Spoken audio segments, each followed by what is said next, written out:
दोस्तों आज दोपहर को 2 बजे के तकरीबन पचपदरा बाड़मेर में रिफाइनरी में आग जैसी घटना देखने को मिली।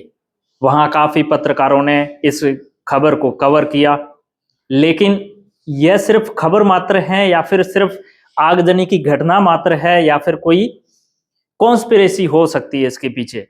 इंटरनल या एक्सटर्नल कोई भी प्रकार की कॉन्स्पिरेसी इसके साथ में जुड़ी हुई मौजूद हो सकती है। इसके पीछे के तर्क ये हो सकते हैं कि इंटरनेशनली जो काफी समय से युद्ध की स्थिति बनी हुई है और तेल को लेकर जो खाड़ी देशों में युद्ध की स्थिति व्याप्त है, और आज से 2-3 दिन पहले जो ईरान से होकर एक ऑयल का टैंकर भारत आ रहा था, उस पर ईरान के IRGC के जो लड़ाके थे उनके द्वारा अटैक किए गए थे। उस अटैक के बाद में दोनों टैंकर वापस लौट गए थे।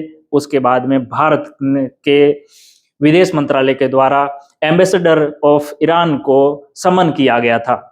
उस समन के बाद में ईरान के एम्बेसडर ने भी यह आश्वासन दिया था कि ईरान की तरफ से आगे से किसी भी प्रकार का हमला भारतीय जहाजों पर नहीं होगा।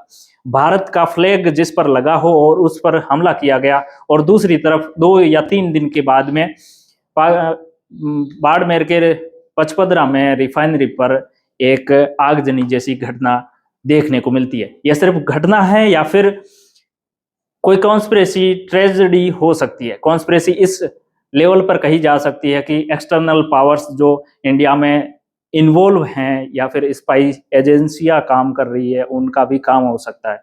वो नहीं चाहते कि भारत अपने स्तर पर स्वावलंबी हो जाए, भारत अपने स्तर पर इतना आत्मनिर्भर हो जाए कि दूसरे पर मौजूदगी निर्भरता बनी नहीं रहे। भारत की निर्भरता अन्य देशों पर बनी रहे। भारत की बाहरी जो एजेंसियां यही चाहती है, भारत को दबाकर रखना चाहती हैं कि भारत हर समय किसी न किसी देश पर अति निर्भरता बनाए रखें।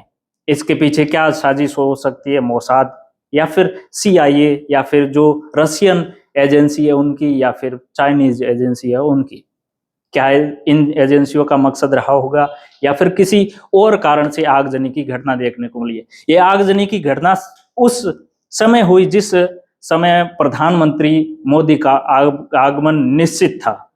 जो शेड्यूल था उससे कुछ समय या एक दिन पहले की जो आगजनी होना घटना को बताता है कि यह घटना सिर्फ मात्र आगजनी नहीं है। यह दिखाने का प्रयास है कि हम कुछ भी कर सकते हैं, किसी भी समय कुछ भी संभव हो सकता है। यह दिखाने का प्रयास है कि आप कहीं भी सुरक्षित नहीं हैं। एजेंसियां कुछ भी करवा सकती है, किसी भी देश में किसी भी स्थिति तक की घटना को अंजाम दिया जा सकता है। पचपदरा रिफाइनरी सिर्फ और सिर्फ बाड़मेर में स्थित पचपदरा रिफाइनरी नहीं है, वो एक नेशनल एसेट्स है। और नेशनल एसेट्स पर किसी भी प्रकार का थ्रेट आना यानी कि राष्ट्र पर थ्रेट आने के बराबर है। जैसे ईरान में कहा गया है कि जो न्यूक्लियर एसेट्स है वो हमारा नेशनल एसेट्स है, वैसे ही भारत में भी रिफाइनरियां या फिर किसी भी प्रकार के जो नेशनल स्ट्रेटेजिक जो रिजर्व के स्थान है वो नेशनल एसेट्स ही माने जाते हैं। आपका क्या कहना है इस विषय पर? हमें कमेंट बॉक्स के माध्यम से बता सकते हैं। मैं श्री राम द खटक टीम के साथ